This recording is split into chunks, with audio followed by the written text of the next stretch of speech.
Okay, welcome to the first class meeting of EC 695E, spectrally correlated random processes. This is a special topic class, so we have a kind of prerequisite, which is the graduate level probability and random processes. So if you find difficulty in understanding the basic terminologies used in this course, please consult me. Okay, this is the syllabus currently posted in the PLMS. You may find the English version. And I made a last minute change like this. So there is no textbook, but the papers published by myself and my former graduate students will be intensively used. And so these papers, mostly related to the spectrally correlated random processes, will be covered one by one throughout this semester. So you may proceed earlier than the normal pace of this course. So these are mostly available from the IEEE Explorer, but some of them are also available from my lab homepage, which is cisl.postet.ac.kr. So you can find all the PDF versions of the papers. So yeah, other than this one, like we will cover the concept of cyclostationary random processes, mostly in this course. So you may have fun, which relates the digitally modulated signals with this notion of spectrally correlated random processes. By the way, we currently have 8 students, and I didn't expect more than 5 actually. But anyway, by the way, other than these papers, the references therein are also very important. Some dates back to 1980s, 1960s, and even earlier than my birth, 1970s, 60s. So you may find that, okay, these are very old papers, but I'm guaranteed that they are valuable. They are mostly published in IEEE prestigious journals, and you may have fun. Okay, so let me add, where is the line? Okay, yeah. So since this is the first day, I will just give you the kind of review of wise and stationary random processes first. Span. Okay, this is what I love.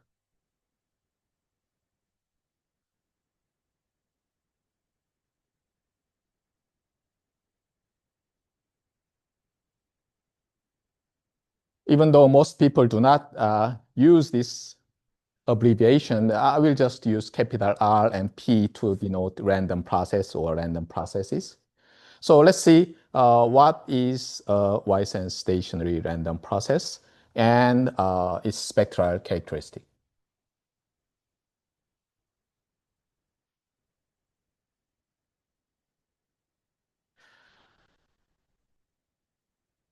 And you will find that, interestingly, the wise and stationary random processes, which model most of the primitive random processes, does not exhibit any spectral correlation. So actually, you have been living a very simple world without any spectral correlation. However, you will find throughout this course that digitally modulated signals and also many man-made signals exhibit spectral correlation, which we may exploit to do better signal processing and better design communication receivers and transmitters. So let's see. So here goes the definition for a continuous time random process. X of t is y and stationary.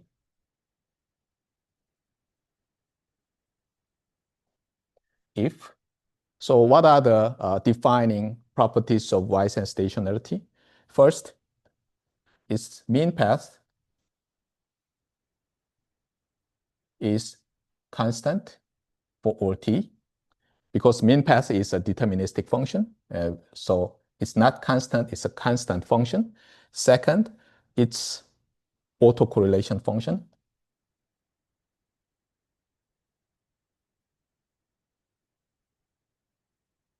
Is a function of only time difference.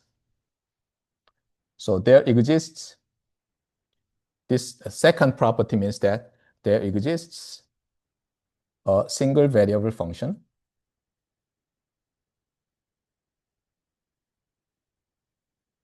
that is equal to this two variable function. Got it? So this is the definition of y and stationarity.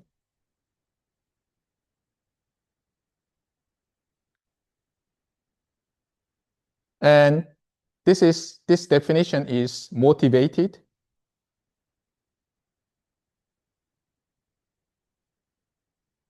from the first order stationary random process and second order stationary random processes. Then what were the definitions of first or second order stationary random processes? Here goes another definition. X of t is first order stationary. If what?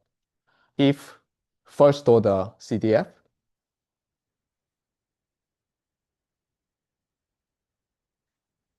is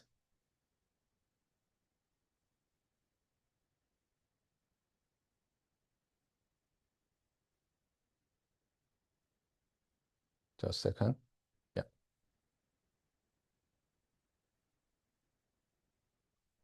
Does not depend on the location of what you observe. So let me draw a figure. Suppose this is some sample paths of a random process. Then you consider two time instants, t0 and t0 plus tau, where tau can be any number. Now, at this time instant, you kind of sample this continuous time random process. And what do you have? You have a random variable. And here goes another one. You sample x of t at t0 plus tau, so you have another random variable. Now, what is this one? This is the cumulative distribution function of this random variable. If we put zeros here. And what is this one? This is another CDF, cumulative distribution function, of a random variable x of t0 plus tau. Now, this is a function of x, and this is also a function of x. You have two functions of x variable, and they are the same. So they have the first order CDF, the same for any t0 and tau. Got it? This is the definition of first order stationarity. And simple consequence, too simple to be called as a lemma, is that if x of t is first order stationary, then its mean path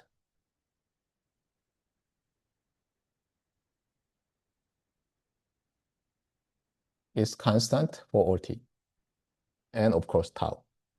Why? Why is this true? Because let's consider specific x of t0. Now, let's view this x of t0 as a random variable. Then what is this? This is simply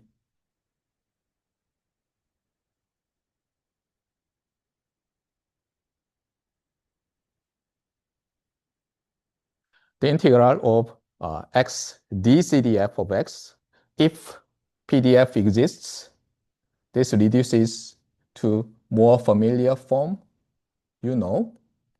like this.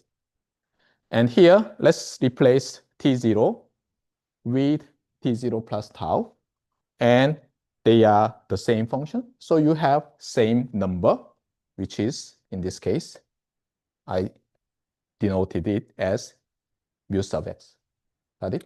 So first order stationarity means that you have mean pass a constant function.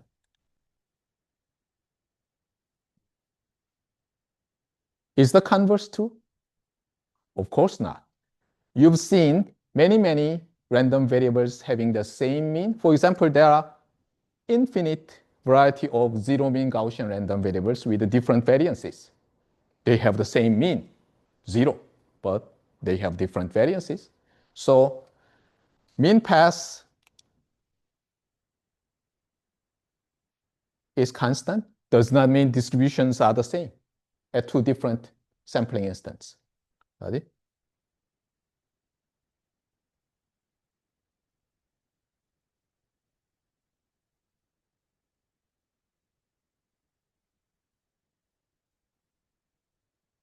Now, using the second order CDF, we may define a second order stationary random process.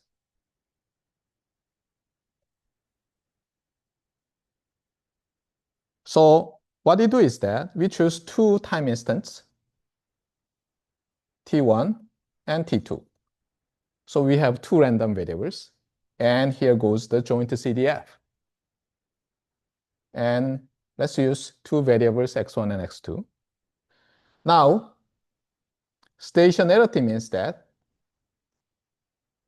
you shift the time origin, which means that you may add or subtract the same number to these sampling instants, let's say tau. Then you have two different random variables, x of t1 plus tau and x of t2 plus tau. And just for the comparison, let's use the same variable pair x1 and x2 for these two different, possibly different two-dimensional CDFs. Now, these are the same.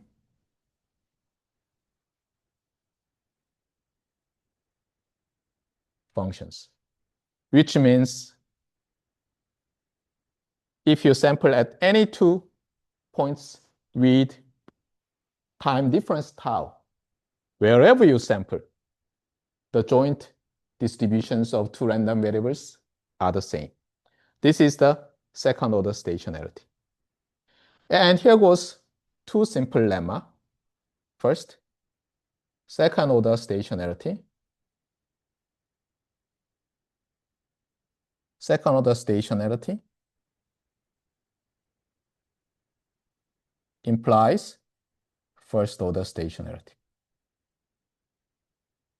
Why? Why is this so? Because you may choose T1 and T2 the same and tau 0, then you have two same, you may choose T1 and T2, then you have two random variables, x of T1 comma x of T1, and here you have x of T1 plus tau and x of T1 plus tau. And if they are the same, you have the first order stationarity. Second, let's see the mean pass and autocorrelation function. And since from the first property, we have what? We have mean pass of the random process is a constant function. Third one is that your autocorrelation function is a function of time difference. You can easily show by using the definition of second-order stationarity. Anyway, here goes another question. Converse of the second and third properties. So suppose that you have a random process having constant mean path and autocorrelation function of only a time difference, does not imply second-order stationarity.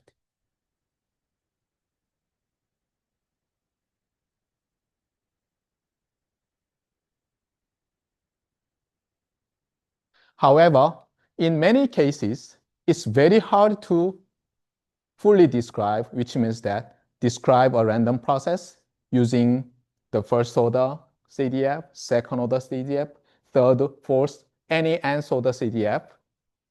So the easy way to just handle is see the first order moment and second order moment, or up to third, fourth order with small order of moments. So in that case, we may define Y-sense stationary random process, and we may find something interesting. So let's see. This is a big universal set of random processes, continuous time random processes. Then here I largely exaggerate the set of first order stationary random processes.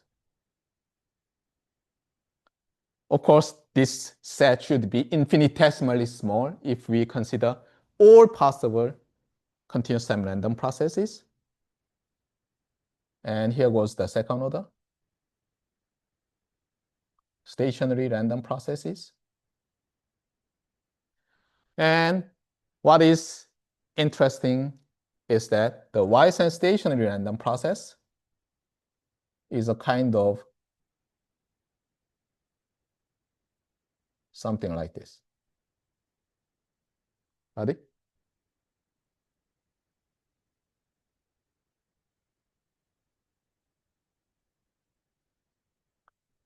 Since it includes all the second order stationary random processes, these Y-sense stationary random processes satisfy the defining two properties of Y-sense stationarity. First, the mean path is constant, and second, the autocorrelation function, which must be now interpreted as the correlation of two random variables after your sampling. So this is the definition. And you may redo all the descriptions for discrete time random processes. And here I assumed x of t are real valued random processes, but now you can do it for complex valued random processes too, where you need to you need to put asterisk to mean conjugation somewhere like this. And here x should be something like complex. What else? Here we need conjugation and so on. Got it? So this is for complex valued random processes. When you are an undergraduate student, and even for some graduate level probability and random processes course, limited your interest to scope to real valued random processes. So let me go back to real valued random processes and remind you what you learned in your undergraduate course. So here goes the LTI filtering of a Y-sense stationary random process. And we will see something interesting. So the situation is like this. Here is an LTI system with impulse response h of t, and you apply a y-sense stationary random process x of t and generate the output random process y of t. And what was your first question? Is y-sense stationarity property inherited by the output? The answer is true. So first, y of t is also y-sense stationary. And there goes a definition of two random processes are jointly y-sense stationary. What was the definition? First, x of t is y-sense stationary.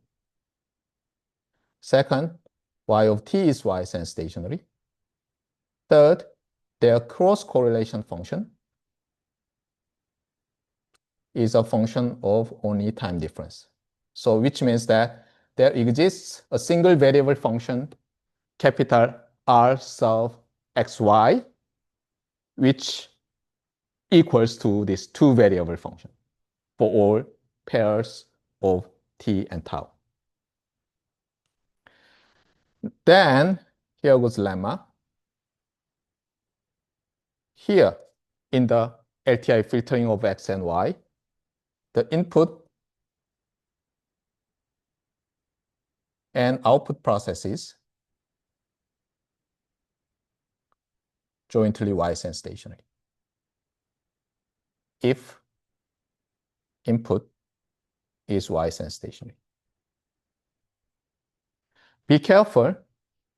This input and output of a linear system joint y-sense stationary only holds when first input is y-sense stationary. Second, the system is linear time invariant. If the system is not linear time invariant, for example, it may be not time invariant but linear, which means linear time varying, then this does not hold. Got it?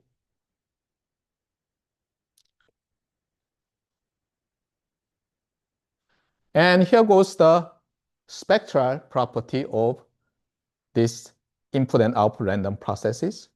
So here goes the power spectral density and cross power spectral density of the two random processes. First, here goes the definition. The power spectral density of a random process, x of t, is given by a single variable function, which is what?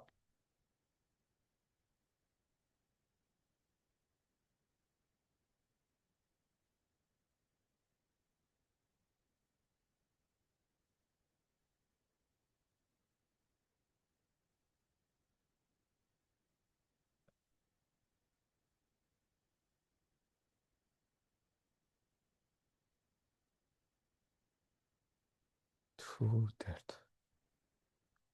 No, delta, two delta. Doesn't matter. Okay, anyway, so this is the definition. And here, x delta of f is the continuous time Fourier transform of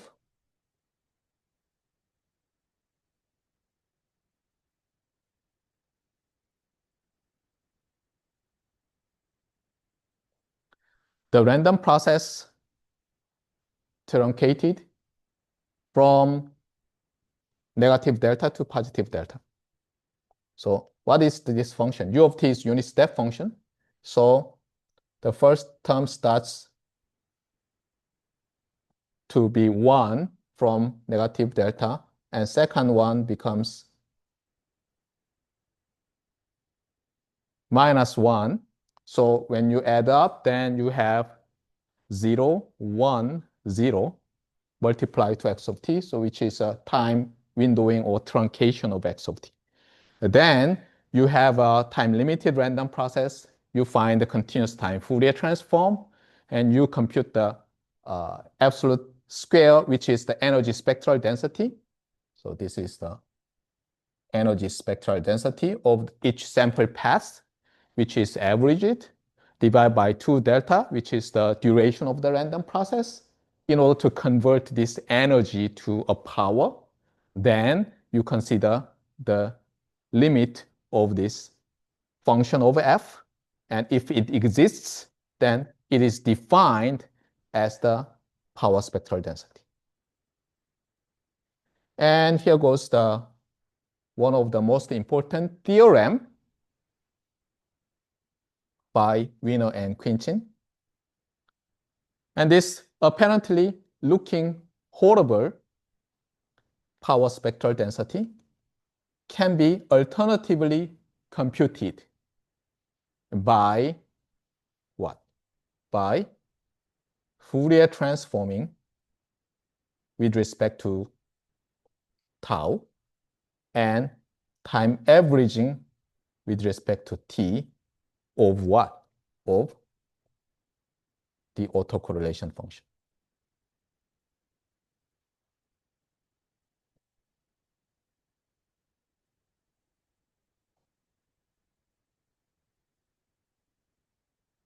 This amazing discovery is sometimes too amazing to be taught in undergraduate and even some entry-level graduate courses.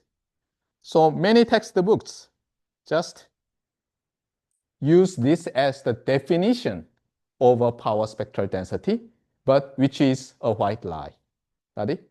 This is the definition of power spectral density, and this is a theorem by Wiener and Quinchin,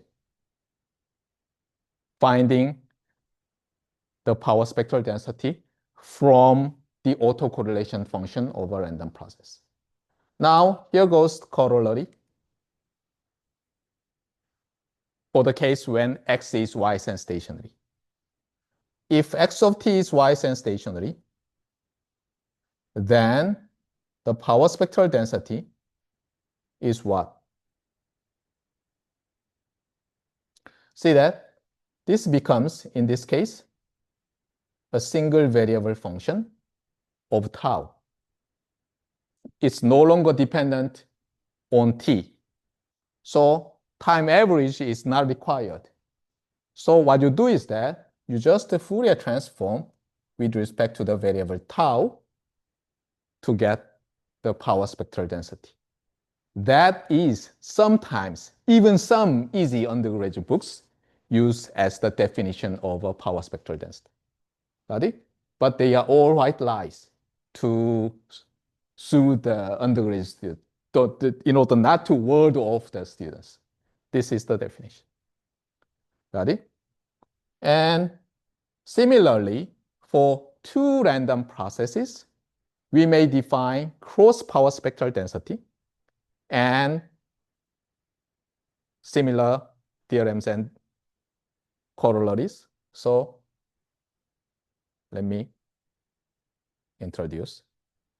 Here goes the cross power spectral density of two random processes, x and y, and which is defined as the limit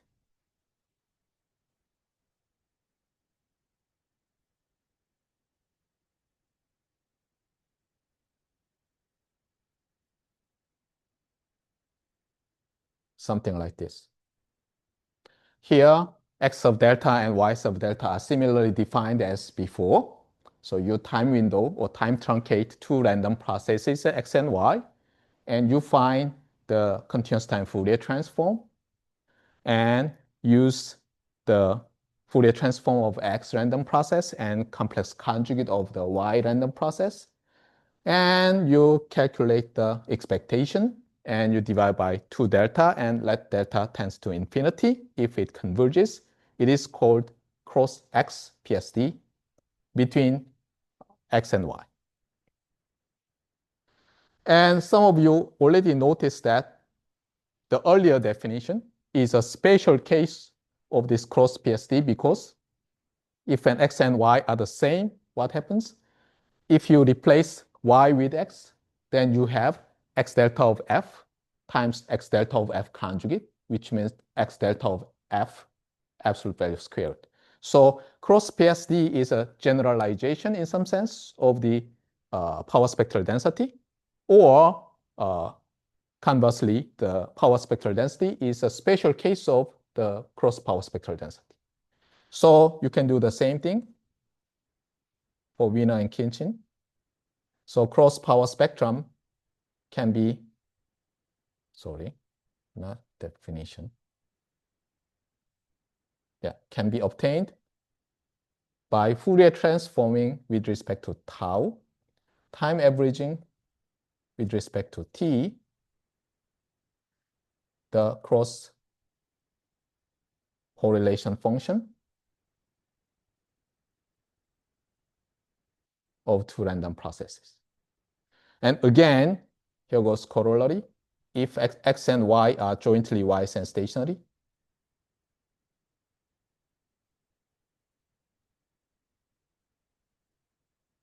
then you can much easily find the cross power spectrum by simply Fourier transforming the cross correlation function. By the way, we assume real, so this conjugation is not required, but let me put it, okay? Anyway. Yeah, this putting conjugation makes notation more consistent anyway.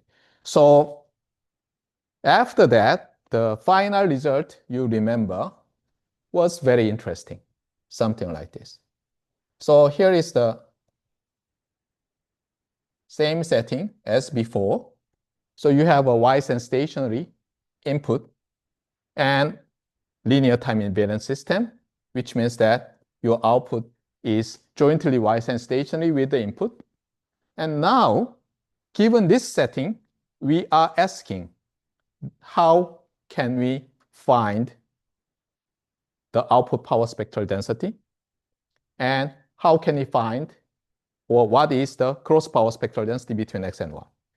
So suppose your input power spectral density is capital S of xx of f.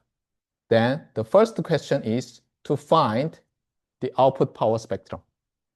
And interestingly, output power spectrum is the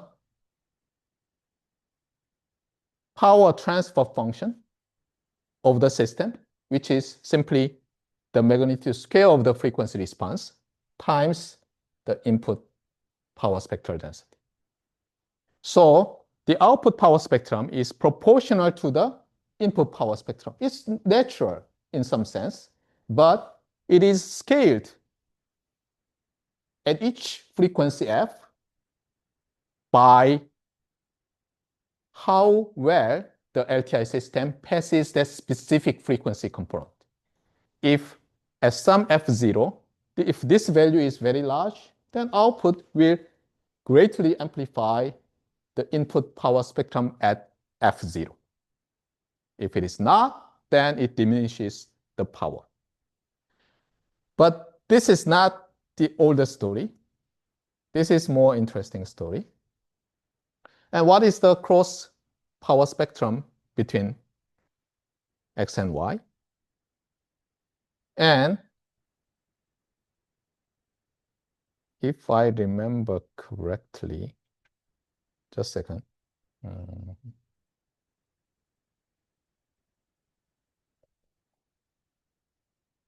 Something like this.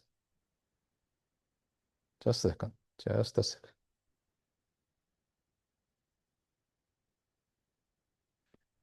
Yeah. You'd better remember not this way, but that way. You may say that they are the same, but actually it's not. And you will see why. You have another cross power spectrum. Now y is put first, and then x here. In that case, you have something like this. Yeah. Got it? So these are the properties you've learned in undergraduate probability random processes, probably almost at the end of the semester, almost at the end of the chapters of the textbook. So you didn't have enough time to ponder over what does this mean. right? And here goes the final statement which I want to make is this one. Now, consider a special case where you have two LTI systems. So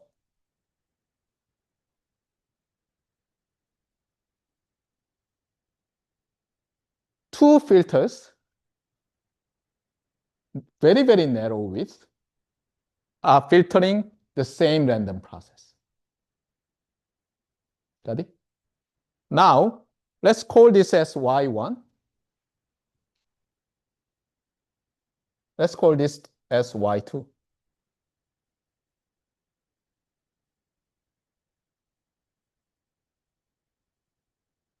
Now, what is the property between these two different outputs if these narrowband filters do not overlap their pass bands?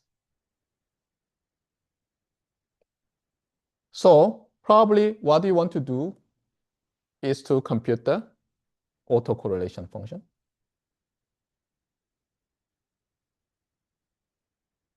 Cross correlation function, sorry.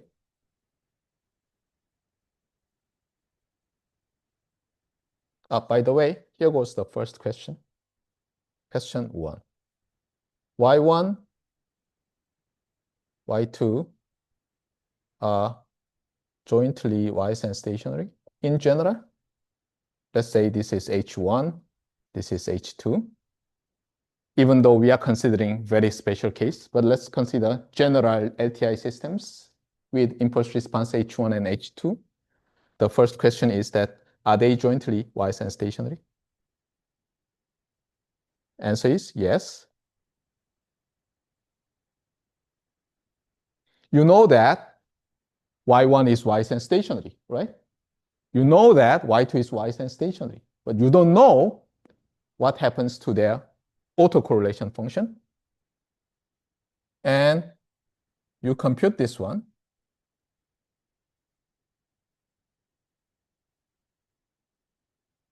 And find something interesting.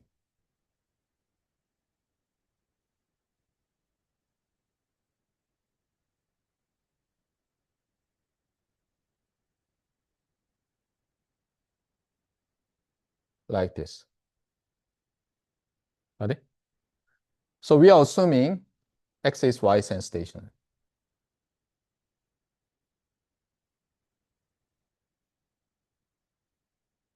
And we have the convention that we put conjugation on the right factor. Then you have this property. Sorry, H1 here, H2 there. Got it? Now, since this is the single variable function, its Fourier transform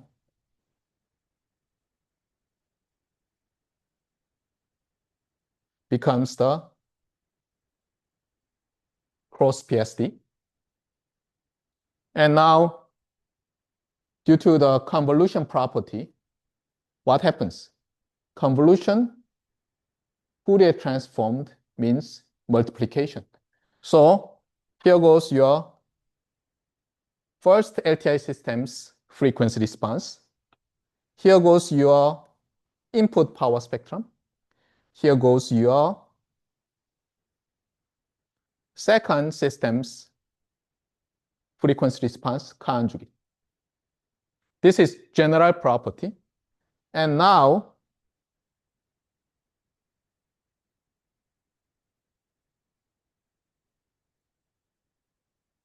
what if H1F times H2F or its conjugate is 0 for all F? That is the question, right? Because here, I'm assuming that their pass bands do not overlap. Means what? If you multiply these two functions, sorry, it may confusing, H1 of F, H2 of F, frequency function. Then you have all zero function. means here what? This times that is 0 for all f, means whatever input spectrum you have 0 cross power spectrum.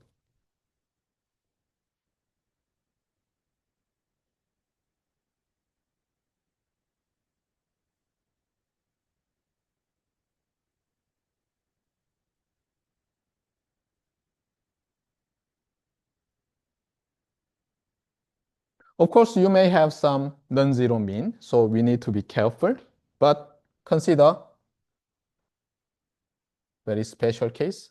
Suppose x of t is zero mean y-sense station. Then what happens? y1 is also zero mean y-sense stationary. y2 is also zero mean y-sense stationary. And they are jointly y-sense stationary. And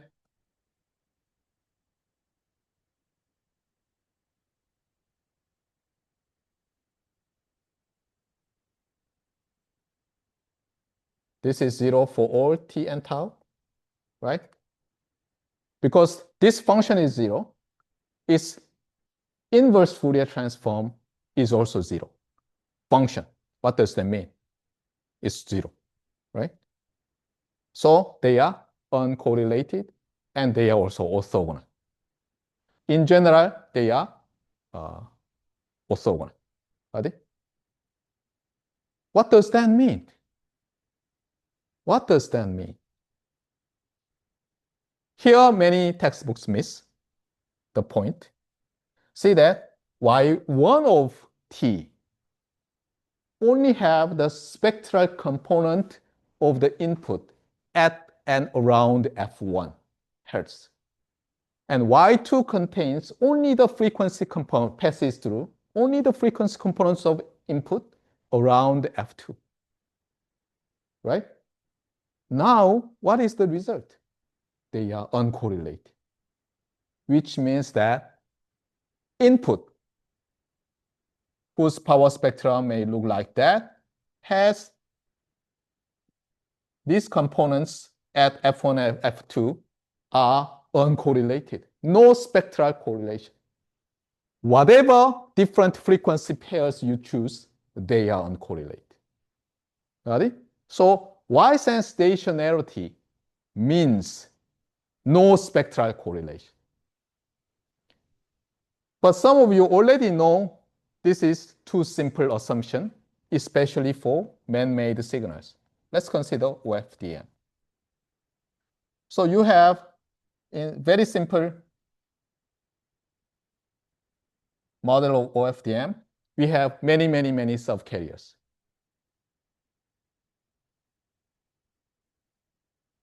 Suppose you have 600 subcarriers. In many cases, we introduce correlation by doing some coding or to have some robustness, diversity, or something, which means that this subcarrier component and some other subcarrier component may have dependency correlation, right?